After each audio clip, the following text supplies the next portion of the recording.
is sitting up there or standing on the podium, waiting to go. Well, he has a tremendous amount of experience as a junior gymnast and then a veteran at Penn State.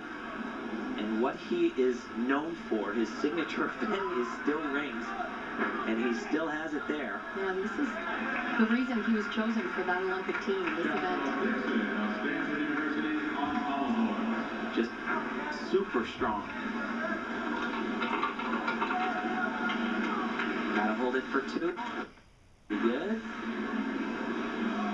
And this is just like walking for him behind the cross. It's a rest move.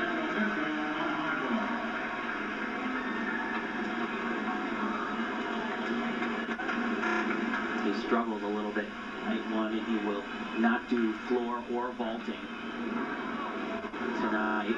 But to make the world team, he does not need to compete on all 6 events.